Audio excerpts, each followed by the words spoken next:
नमस्कार दोस्तों, मेरा नाम है शिवांश और आप मेरा चैनल देख रहे हैं जॉब फेयर। तो BDL यानी भारत डायनामिक लिमिटेड, जो कि एक गवर्नमेंट ऑफ इंडिया एंटरप्राइजेज है, मिनिस्ट्री ऑफ डिफेंस के अंतर्गत आता है। कॉर्पोरेट ऑफिस जो इसका गच्चीबावली हैदराबाद में जो है ये यूनिट रहने वाली है। इन्होंने जो है यहाँ पर 15 जुलाई को जो है एक नोटिफिकेशन रिलीज़ किया है, जिसमें जो है BTech, diploma, MBA, BCA, BSc, CA जो पास कैंडिडेट्स हैं उनके लिए जो है यहाँ पर कॉन्ट्रैक्ट बेस्ड जो वैकेंसी इन्होंने रिलीज़ की है। आपको पता है BDL जो है भारत यानी डायनामिक लिमिटेड एक मिनी रत्न है। नेम ऑफ पोस्ट की अगर हम बात करें तो यहाँ पर पहली पोस्ट आती है ट्रेनी इंजीनियर इलेक्ट्रॉनिक्स की। तो नंबर ऑफ पोस्ट इन्होंने यहाँ पर 50 रिलीज़ की है। कैटेगरीज वाइज जो है जैसे इन्होंने यहाँ पर जनरल की 21 है, EWS की 5 है, OBC NCL की 13 है, SC की 8 है और ST की 3 रहने वाली है।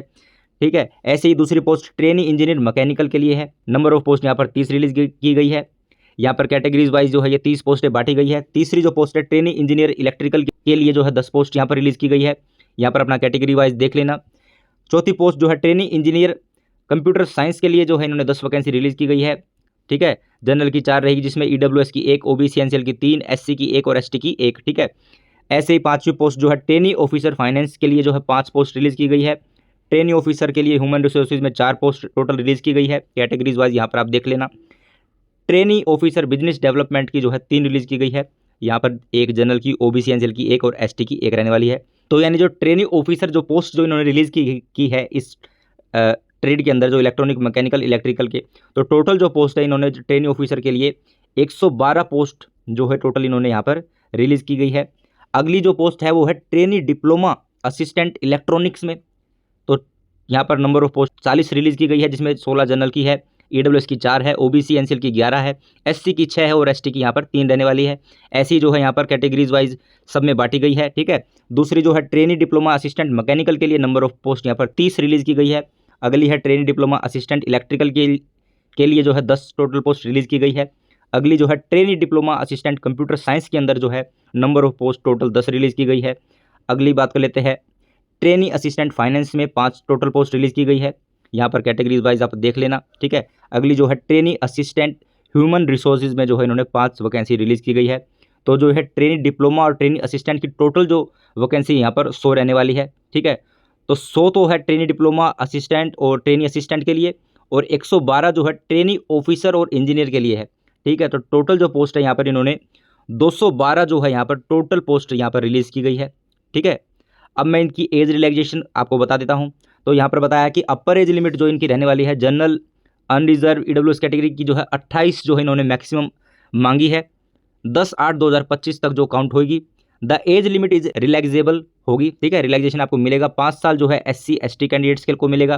3 साल जो है यहाँ पर OBC NCL कैंडिडेट्स को यहाँ पर मिल जाएगा। यहाँ पर बात कर लेते हैं किस पोस्ट के लिए जो है किस कैटेगरी में कितनी जो है एज रखी गई है। जैसे कि मैंने आपको ऊपर बताया कि जो है इन्होंने मैक्सिमम जो है आपकी 28 रखी गई है, तो जनरल EWS की 28 रहेगी। OBC NCL को जो है 3 साल का जब यहाँ पर मिल जाएगा तो टोटल जो है उनको 31 का यहाँ पर इन्होंने बता रखा है। ये देखो, OBC NCL को 31 तक जो है वो अपना फॉर्म जो है अप्लाई कर सकते हैं। SC को जो है 5 साल का एज रिलैक्सेशन है, तो 28 और 5 जो है 33 होता है, और ST वालों को सेम टू सेम। ठीक है, तो यहाँ पर जो है रिलैक्सेशन मिलने के बाद जो है ये आपकी जो है एज जो है यहाँ पर काउंट कर रखी है। ठीक है, तो आप ये देख लेना। अगली जो मैं बात कर लेता हूँ, यहाँ पर एक्स सर्विसमैन को भी जो है यहाँ पर एज रिलैक्सेशन यहाँ पर आपको मिल जाएगा। यहाँ पर मैं आपको बता देता हूँ जो टेन्योर जो आपका रहने वाला है, trainee engineer, trainee officer, trainee diploma assistant, trainee assistant will be engage on contract basis initial for a period of 1 year के लिए जो है ये कॉन्ट्रैक्ट पहले आपका रहेगा। मे बी यहाँ पर जो है एक्सटेंड कर दिया जाएगा to maximum of 3 more year. ठीक है, 3 साल के लिए है जो ये बढ़ाया जा सकता है। तो टोटल जो आपकी जो टेन्योर है वो 4 साल का रहने वाला है। ठीक है, यहाँ पर जो अपनी 4 साल का जो आपका ये कॉन्ट्रैक्ट जो जॉब ये आपकी रहने वाली है। बड़ा शानदार डिपार्टमेंट है, आपको जो है इस मौके का जो आपको फ़ायदा उठाना है। ठीक है, तो ज़रूर इस फॉर्म को अप्लाई करें। क्या इसकी एलिजिबिलिटी है, क्या क्राइटेरिया है, क्या क्वालिफिकेशन रहने वाली है, वो मैं आपको नीचे अभी बता देता हूँ। ठीक है, तो यहाँ पर जो है सैलरी की हम बात कर लेते हैं यहाँ पर। तो ट्रेनी इंजीनियर और ट्रेनी ऑफिसर के लिए जो यहाँ पर ड्यूरेशन, जब फर्स्ट ईयर जब आपका होगा तो 29,500 रुपये पर मंथ जो आपको यहाँ पर सैलरी मिल जाएगी। दूसरे साल में जो है आपको यहाँ पर 32,500 रुपये पर मंथ मिलेगी। तीसरे साल जो है यहाँ पर 35,500 रुपये पर मंथ आपको सैलरी मिलेगी। फिर जो है चौथे साल में जो है आपकी 38,500 रुपये आपको जो पर मंथ सैलरी आपको मिल जाएगी। इनसे अलग जो आपको अलाउंस भी यहाँ पर दिए जाएंगे वो मैं आपको नीचे बताऊँगा। अगली जो पोस्ट थी ट्रेनी डिप्लोमा असिस्टेंट, और ट्रेनी असिस्टेंट के लिए जो है पहले साल आपको 24,500 रुपये पर मंथ मिलेगी, दूसरे साल जो है आपको 26,000 मिलेगी, ठीक है, डिप्लोमा वालों के लिए। तीसरे साल जो है आपको 27,500 रुपये मिलेगी। चौथे साल जो है यहाँ पर 29,000 पर मंथ आपको जो है सैलरी मिल जाएगी, ठीक है। यहाँ पर जो है अगला ये कह रहे हैं कि in addition to consolidated remuneration per month indicative above an amount of 10,000 जो है आपको सैलरी से अलग भी आपको दिया जाएगा हर एक साल, ठीक है। जैसे पहला साल कंप्लीट हुआ तो 10,000 आपको मिलेगा, फिर सेकंड साल जब पूरा कंप्लीट होगा जब ये 10,000 जो आपको दिए जाएंगे। अलाउंस जो है ये इसके अंदर जो है medical insurance premium, attire allowance, teaching charges, footwear allowance etcetera ये जो आपको मिल जाएंगे, ठीक है। यहाँ पर अब बात कर लेते हैं क्वालिफिकेशन की।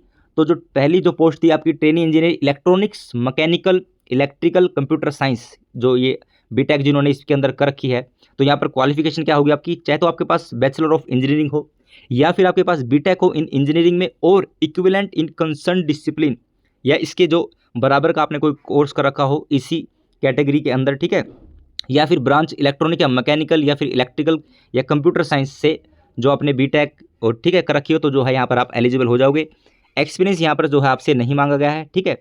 तो दूसरी जो पोस्ट थी ट्रेनी ऑफिसर फाइनेंस के लिए, तो आपके पास जो है क्वालिफिकेशन में कोस्ट मैनेजमेंट अकाउंटेंसी यानी CMA और चार्टर्ड अकाउंटेंसी CA या फिर MBA और इक्विवेलेंट, या फिर पोस्ट ग्रेजुएट या diploma, post graduate degree in finance discipline of 2 year duration की जो होती है यूनिवर्सिटी या इंस्टीट्यूट से जो रिकॉग्नाइज हो गवर्नमेंट से। तो अगर ये इन सब में से अगर आपके पास एक भी है तो आप ये जो है ट्रेनी ऑफिसर फाइनेंस के लिए एलिजिबल हो जाओगे, तो इस फॉर्म को जरूर अप्लाई कर देना। अगली पोस्ट जो थी ट्रेनी ऑफिसर ह्यूमन रिसोर्सेज के लिए, तो आपके पास जो क्वालिफिकेशन MBA होना चाहिए या फिर इक्विवेलेंट उसके बराबर का आपने कोई कोर्स कर रखा हो, या फिर पोस्ट ग्रेजुएशन डिप्लोमा हो आपके पास, या फिर पोस्ट ग्रेजुएट डिग्री हो इन HR के अंदर या PM एंड IR के अंदर, पर्सनल मैनेजमेंट आपने कोई कोर्स कर रखा हो इंडस्ट्रियल रिलेशन में, social science, social welfare, social work of 2 year duration आपके पास हो फ्रॉम यूनिवर्सिटी या इंस्टीट्यूट से जो गवर्नमेंट जो है अप्रूव्ड हो, तो यहाँ पर जो आप एलिजिबल हो जाओगे। ये जो है इस ट्रेनी ऑफिसर ह्यूमन रिसोर्स की जो है क्वालिफिकेशन इन्होंने यहाँ पर मांगी है, तो अगर आपके पास है तो आप जो है अप्लाई कर देना। अगली है ट्रेनी ऑफिसर बिजनेस डेवलपमेंट के लिए, तो आपके पास जो है MBA होना चाहिए या फिर इक्विवेलेंट उसके साथ बराबर का कोई आपने कोर्स करा हो, पोस्ट ग्रेजुएट या फिर डिप्लोमा या फिर post graduate degree with specialization in marketing के अंदर कर रखा हो आपने, sales and marketing awarded by university से जो आपको कुछ मिला हो या आपने इस रिगार्डिंग कोई कोर्स कर रखा हो, या इंस्टीट्यूट जो कि इंस्टीट्यूट या यूनिवर्सिटी से हो जो कि गवर्नमेंट अप्रूव्ड होना चाहिए, ठीक है। तो यहाँ पर जो है आप एलिजिबल हो जाओगे। बात कर लेते हैं यहाँ पर जो है आपके जो है इन जो आपकी जो क्वालिफिकेशन है उसके अंदर ये क्या कह रहे हैं कि कैंडिडेट शुड हैव 55% से ऊपर जो है आपके मार्क होने ही चाहिए, चाहे तो 55% हो या फिर उससे वो अच्छे अगर है तो सही रहेगा, ऑफ ऑल सेमेस्टर और ईयर्स के अंदर इन एसेंशियल क्वालिफिकेशन जो भी इन पोस्ट के हिसाब से आपकी क्वालिफिकेशन है डिग्री है उनके अंदर जो आपका 55% जो आपके नंबर होने चाहिए या उससे ज़्यादा भी अगर हो जाए, ठीक है। SC ST PWD candidate should have 15, उनके लिए जो है 50% या उससे ज़्यादा का इन्होंने मांग रखा है, ठीक है। तो ये कुछ आपकी जो है परसेंट आपकी क्वालिफिकेशन के अंदर आपको इन्होंने बताया है, जैसे CMA और CA कैंडिडेट्स पास हो इन CMA या फिर CA इज़ रिक्वायर्ड होनी चाहिए, ठीक है। अगली जो पोस्ट थी ट्रेनी डिप्लोमा वालों के लिए, अब ये चालू हो जाती है, ऊपर थी बीटेक और MBA उनके लिए, अब ये है trainee diploma assistant in electronics की जो है पोस्ट है, इसके अंदर आपकी क्वालिफिकेशन जो होनी चाहिए 3 साल का आपके पास जो डिप्लोमा होना चाहिए और इक्विवेलेंट इसके बराबर का आपने कोई कोर्स कर रखा हो, ठीक है, जो कि रिकॉग्नाइज्ड बाय स्टेट या सेंट्रल गवर्नमेंट से होना चाहिए। रेलिवेंट डिसिप्लिन इलेक्ट्रॉनिक किसके अंदर, डिप्लोमा इलेक्ट्रॉनिक्स के अंदर या फिर कम्युनिकेशन के अंदर या फिर इलेक्ट्रॉनिक्स एंड इंस्ट्रूमेंटेशन के अंदर या फिर ऑटोमेशन एंड रोबोटिक्स के अंदर जो आपने डिप्लोमा कर रखा हो, तो आप यहाँ पर एलिजिबल हो जाओगे ट्रेनी डिप्लोमा असिस्टेंट इलेक्ट्रॉनिक्स के लिए, ठीक है। ये आपकी क्वालिफिकेशन रहने वाली है। एक्सपीरियंस यहाँ पर मांगा नहीं गया है, ठीक है। तो अगर आपके पास ये क्वालिफिकेशन है तो आप जरूर इस फॉर्म को अप्लाई करें डिप्लोमा वाले। अगली जो है डिप्लोमा वालों की ट्रेनी डिप्लोमा असिस्टेंट मैकेनिकल के लिए, ठीक है। ये जो मैकेनिकल, इलेक्ट्रॉनिक और इलेक्ट्रिकल है इसके अंदर क्या क्या जो ट्रेड है वो मैं आपको नीचे भी बताऊंगा कौन कौन एलिजिबल है, ठीक है। यहाँ पर वैसे तो मोटा मोटा इन्होंने बता दिया है कि ट्रेनी डिप्लोमा असिस्टेंट मैकेनिकल के जो आपके पास 3 साल का डिप्लोमा होना चाहिए, course in relevant discipline recognized by state या सेंट्रल गवर्नमेंट से अप्रूव्ड हो, या और जो है रिलेवेंट डिसिप्लिन किस में होना चाहिए, मैकेनिकल में या ऑटोमोशन में या रोबोटिक या प्रोडक्शन के अंदर जो है डिप्लोमा होना चाहिए। अगला जो है डिप्लोमा वालों के लिए ट्रेनी डिप्लोमा असिस्टेंट इलेक्ट्रिकल के अंदर तो 3 साल का डिप्लोमा होना चाहिए और इक्विवेलेंट कोर्स जो भी है स्टेट और सेंट्रल से अप्रूव्ड हो, गवर्नमेंट अप्रूव्ड हो। किस रेलिवेंट डिसिप्लिन में होना चाहिए, इलेक्ट्रिकल में या फिर इलेक्ट्रिकल एंड इलेक्ट्रॉनिक्स में या फिर इंडस्ट्रियल इलेक्ट्रॉनिक एंड इंस्ट्रूमेंटेशन में या फिर प्लांट मेंटेनेंस इंजीनियरिंग के अंदर जो है ये डिप्लोमा आपके पास हो तो आप यहाँ पर एलिजिबल हो जाओगे। अगली जो पोस्ट है trainee diploma assistant computer science के लिए, यहाँ पर जो आपकी क्वालिफिकेशन चाहे तो आपके पास BCA हो या फिर आपके पास BSc हो कंप्यूटर्स के अंदर, मिनिमम 3 साल का कोर्स हो या फिर 3 साल का डिप्लोमा हो आपके पास और इक्विवेलेंट कोर्स उसके बराबर का आपने कर रखा हो इन रेलिवेंट डिसिप्लिन किसके अंदर रिकॉग्नाइज जो है स्टेट और सेंट्रल से होना चाहिए अप्रूव्ड, इन्फॉर्मेशन टेक्नोलॉजी के अंदर या फिर कंप्यूटर साइंस के अंदर जो हो डिप्लोमा आपका होना चाहिए, तो यहाँ पर आप एलिजिबल हो जाओगे।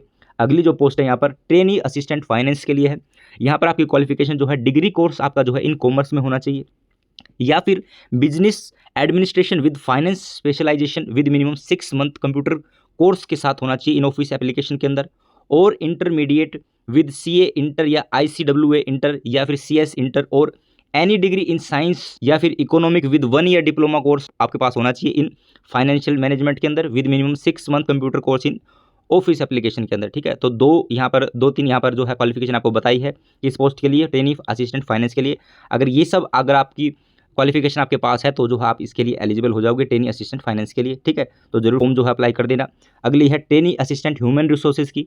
यहाँ पर जो आपकी क्वालिफिकेशन डिग्री जो आपके पास होना चाहिए बिजनेस एडमिनिस्ट्रेशन में या फिर सोशल वेलफेयर में या फिर PM and IR personal management में या फिर एचआर में या फिर सोशल साइंस में with minimum 6 month computer course के साथ इन ऑफिस एप्लीकेशन आपको आना चाहिए, और या फिर any degree with 1 year diploma course in PM and IR SW TND HR labour law, ये जो है आपके डिपार्टमेंट है विद मिनिमम 6 मंथ जो आपका computer course in office application के अंदर आपके पास ये होना चाहिए। चाहे तो जो है ये ऊपर वाला आपके पास जो है ये आपके पास एलिजिबिलिटी हो, आपकी क्वालिफिकेशन हो, या फिर जो है दूसरे नंबर पर और करके any degree with 1 year diploma ये अगर आपके पास है तो जरूर इस फॉर्म को अप्लाई कर देना। ह्यूमन रिसोर्सेज ट्रेनी असिस्टेंट के लिए पोस्ट के लिए ये क्वालिफिकेशन रखी गई है। ठीक है, यहाँ पर मैं आपको बात बता देता हूँ जो आपका ये ब्रांच के अंदर जो मैं आपको बता रहा था कि कौन कौन सी आएगी, तो इलेक्ट्रॉनिक्स के अंदर कौन कौन सी जो ट्रेड आएगी, एक तो इलेक्ट्रॉनिक्स इंजीनियरिंग होगी, इलेक्ट्रॉनिक एंड कम्युनिकेशन इंजीनियरिंग होगी, इलेक्ट्रॉनिक एंड इंस्ट्रूमेंटेशन इंजीनियरिंग होगी, electronic design and technology engineering होगी जो ऊपर जो पोस्ट है।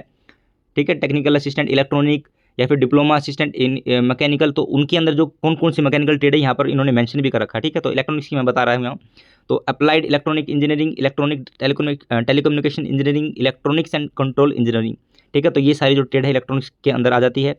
बात कर लेते हैं यहाँ पर मैकेनिकल के लिए, तो मैकेनिकल में आएगी mechanical engineering, industrial and production engineering, mechanical production and tool engineering, production engineering, production technology and manufacturing engineering, production and industrial engineering, manufacturing technology, aerospace engineering या एरोनॉटिकल इंजीनियरिंग। तो ये है जो ट्रेड जो है मैकेनिकल के अंदर आ जाएगी। अगली जो थी इलेक्ट्रिकल के लिए, तो इलेक्ट्रिकल के अंदर पहले इलेक्ट्रिकल इंजीनियरिंग, ये सब जो है यहाँ पर अप्लाई कर सकते हैं जो भी यहाँ पर इन्होंने ट्रेड बता रखी है पोस्ट के हिसाब से। ठीक है, electrical and electronic engineering, electrical instrumentation and control engineering. ठीक है, तो ये इलेक्ट्रिकल के अंदर जो है ये ट्रेड रहने वाली है। जिसने भी इस ट्रेड से डिप्लोमा या बीटेक रखा है तो जो है वो एलिजिबल हो जाएंगे। ऊपर जो पोस्ट मैंने आपको बताई है वैसे उनकी क्वालिफिकेशन भी मैंने आपको साथ साथ बता दी है। ठीक है, अगली जो है कंप्यूटर साइंस के अंदर क्या होना चाहिए, मतलब कंप्यूटर साइंस के अंदर कौन कौन सी जो है जिन ट्रेड आएंगी, कंप्यूटर साइंस इंजीनियरिंग या फिर इंफॉर्मेशन टेक्नोलॉजी इंजीनियरिंग। ठीक है, तो ये दोनों जो है एलिजिबल हो जाएंगे तो कंप्यूटर साइंस के लिए जो ऊपर पोस्ट रिलीज की गई है। सिलेक्शन प्रोसेस की यहाँ पर बात कर लेते हैं, तो जो सिलेक्शन प्रोसेस रहने वाला है will be through a written test होगा आपका, CBT shortlisted candidate based on initial screening of application followed by an interview. ठीक है, होंगे रिटन टेस्ट जो आपका 120 क्वेश्चन का आएगा, जिसका जो आपको 2 घंटे जो है समय दिया जाएगा। ठीक है, 100 क्वेश्चन जो आपके सब्जेक्ट जो आपकी ट्रेड है उससे रिलेटेड आएगा, और जो 20 क्वेश्चन है उसके अंदर जनरल एप्टीट्यूड में क्वांटिटेटिव एप्टीट्यूड, रीजनिंग और जनरल इंग्लिश आपसे पूछी जाएगी। वेटेज क्या रहेगा आपका, 85 marks will be allotted for the written test and 15 marks for the interview. यानी 2 स्टेज में जो है आपका यहाँ पर सिलेक्शन रहने वाला है। पहला आपका सीबीटी होगा, ठीक है, जो कि 120 नंबर का होगा। दूसरा जो है इंटरव्यू रहेगा। तो जो वेटेज इन्होंने रखा है 85% और 15% जो है इंटरव्यू के नंबर जुड़ेंगे, और 85% जो आपके जो भी आप यहाँ पर जो 120 नंबर का जो सीबीटी होगा उससे जो है इन्होंने वेटेज रखा गया 85 और 15 का। ठीक है, यहाँ पर क्वालिफाई के जो है इन्होंने मार्क्स बताया कि इन रिटर्न टेस्ट में जो है 50% जो है क्वालिफाई मार्क्स जो है अप्लाई होंगे। इससे जितना भी ज़्यादा अप्लाई वो आपके लिए अच्छा रहेगा। ठीक है, क्योंकि हाई कट ऑफ हो जाएगी। Written test is 40% for OBC NCL SC ST PWD के लिए। ठीक है, यहाँ पर यह कह रहे हैं कि candidate qualify the written test will be called for interview के लिए बुलाया जाएगा। जो भी क्वालिफाई होता है रिटर्न टेस्ट सीबीटी के अंदर उनको इंटरव्यू के लिए बुलाया जाएगा। इन रेशियो ऑफ किस रेशियो के हिसाब से, पोस्ट कैंडिडेट बराबर 1:7 और मैक्सिमम 1:10, यानी एक पोस्ट पर 7 बच्चे और मैक्सिमम एक पोस्ट पर जो है 10 बच्चे। ठीक है, तो ये कुछ इनका रहने वाला है। जो सीबीटी में सेलेक्ट होगा तो इंटरव्यू के लिए जो है जब छाटेंगे बच्चे तो एक पोस्ट पे यानी 7 गुना बच्चे, ठीक है, यानी 7 बच्चे, और मैक्सिमम भी जा सकता है एक पोस्ट पे जो है 10 बच्चे ये बुलाएंगे। ठीक है, अब बात कर लेते हैं यहाँ पर the name of candidate shortlisted for written test interview and final selection will be notified on company website only. ये जो है आपका जो फाइनल जो सिलेक्शन हो जाएगा आपका, तो जो आपका नाम जो है, जो भी सिलेक्टेड कैंडिडेट्स होंगे फाइनल, वो जो है ये नोटिफाई करेंगे अपनी कंपनी की वेबसाइट पर, ठीक है। यहाँ पर जो है टेस्ट सेंटर जो आपके रहने वाले रिटन टेस्ट के CBT के विल भी होंगे Hyderabad Telangana and its surrounding and Visakhapatnam Andhra Pradesh, ठीक है। यहाँ जो है ये रहने वाला है, क्योंकि यूनिट ही हैदराबाद की है, ये मैंने आपको ऊपर बताया था। तो इसके आसपास ही जो है आपका जो है रिटन टेस्ट जो CBT आपका लिया जाएगा, ठीक है। तो फीस आपकी यहाँ पर एप्लीकेशन फ़ीस ऑफ 300 रुपये यहाँ जो आपकी फ़ीस रहने वाली है। आपको जो है ऑनलाइन जो है पेमेंट करनी होगी SBI EP से, बाय डेबिट कार्ड से कर सकते हो, क्रेडिट कार्ड से कर सकते हो, नेट बैंकिंग से कर सकते हो, UPI से आप कर सकते हो, ठीक है। General EWS OBC NCL candidates की जो है ये फीस रहने वाली है आपकी 300 रुपये, और SC ST और PWD एक्स सर्विसमैन जो है यहाँ पर जो है उनकी फ़ीस यहाँ पर नहीं लगेगी, ठीक है। एक और बात ये कह रहे हैं कि एप्लीकेशन जो फीस है वो नॉन रिफंडेबल रहेगी, ठीक है। एक बार जो सबमिट होगी वो वापसी आपको नहीं मिलेगी, चाहे आप फॉर्म भरो या आप ना भरो, ठीक है। एक बार जब वो सबमिट हो गई तो वो वापसी आपको नहीं मिलेगी, ठीक है। यहाँ पर क्या है, only Indian nationals are eligible to apply, ठीक है। भारत के नागरिक ही जो इस फॉर्म को अप्लाई कर सकते हैं। ट्रैवलिंग अलाउंस आपको यहाँ पर नहीं दिया जाएगा। Dearness allowance will not be paid to the candidate who are attending written test, interview और ज्वाइनिंग ड्यूटी, ठीक है। उनको यहाँ पर नहीं दिया जाएगा, ना ही डियरनेस अलाउंस, ना ही TA यानी ट्रैवलिंग अलाउंस, ठीक है। अपने पैसों पर ही जो आपको जाना होगा। अप्लाई आपको कैसे करना है, तो हाउ टू अप्लाई, ऑनलाइन जो है आपको अप्लाई करना है, ठीक है। इनकी ऑफिशियल वेबसाइट पर जाकर जो है आपको ऑनलाइन अपना रजिस्ट्रेशन करना है, ठीक है। जो जो ये मांगते हैं आपकी फ़ीस, डॉक्यूमेंट्स जो भी है आपके पोस्ट के हिसाब से, वो सब आपको वहाँ पर अपलोड करने हैं, ठीक है। एप्लीकेशन फॉर्म भरना है, फीस वहाँ पर जो सबमिट होगी।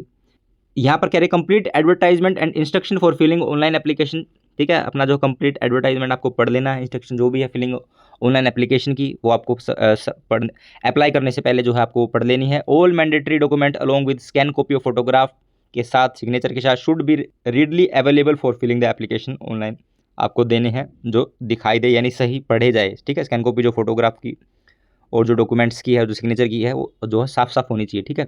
और जो आपके मैंडेटरी डॉक्यूमेंट्स जो हो गए फिलिंग ऑनलाइन एप्लीकेशन में, स्कैन कॉपी जो आपकी पासपोर्ट साइज फोटोग्राफ होगी, जो कि लास्ट जो है 3 मंथ से जो है ज़्यादा पुरानी ना हो, and scan copy of candidate signature यहाँ पर अपलोड होंगे।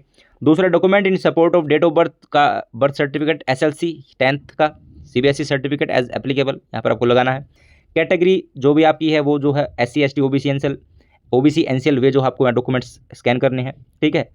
इसकी जो ऑनलाइन एप्लीकेशन है यहाँ पर 17 जुलाई से जो है इसकी ऑनलाइन एप्लीकेशन चालू हो चुकी है, दोपहर 2 बजे से। लास्ट डेट जो है इसकी रहने वाली है 10 अगस्त शाम 4 बजे तक जो है आप ये है ऑनलाइन एप्लीकेशन अपनी कर सकते हो, अपना ये जो फॉर्म भर सकते हो। डाउनलोड ऑफ एडमिट कार्ड का भी जो है इन्होंने यहाँ पर कब कर सकते हो, 18 अगस्त को 4 बजे शाम आपका जो है आप डाउनलोड कर सकते हो एडमिट कार्ड। तो जल्दी है जो इसके पेपर होंगे, तो अच्छे खूब तैयारी करें, ठीक है। जो जो क्वालिफिकेशन और जो जिस पोस्ट के लिए जो मैंने आपको ऊपर बताया है वो देख करके अभी से ही जो है इस पेपर के लिए तैयारी करना शुरू कर दे।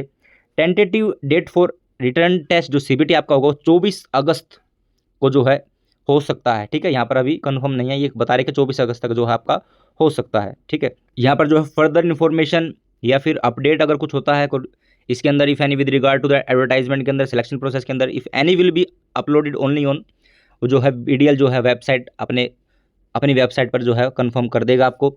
और जो भी आपकी फॉर मोर अपडेट चेक और जो आपको करते ही रहना है इनकी ऑफिशियल वेबसाइट को ठीक है। फॉर क्वेरीज़ के लिए इफ़ एनी मे बी, अगर आपके पास अगर कोई क्वेरी है तो एड्रेस टू इस जो है ये ईमेल जो है इन्होंने प्रोवाइड करी है, तो यहाँ पर जो आप और अधिक जान सकते हैं कुछ भी आपकी क्वेरी है इस जॉब रिगार्डिंग एडवर्टाइज जो इन्होंने रिलीज़ किया है, ठीक है। तो यही कुछ था आपका BDL form Bharat dynamic limited का, तो जरूर इस फॉर्म को अप्लाई करें। चाहता हूं मेरे द्वारा दी गई जानकारी आपको अच्छी लगी होगी तो मेरी इस वीडियो को लाइक कीजिए, अपने दोस्तों के साथ शेयर कीजिए। चैनल पर नए हो तो मेरे इस चैनल जॉब फेयर को सब्सक्राइब कीजिए ताकि गवर्नमेंट और प्राइवेट जॉब की रेगुलरली अपडेट आपको मिल सके। तो थैंक यू एवरीवन।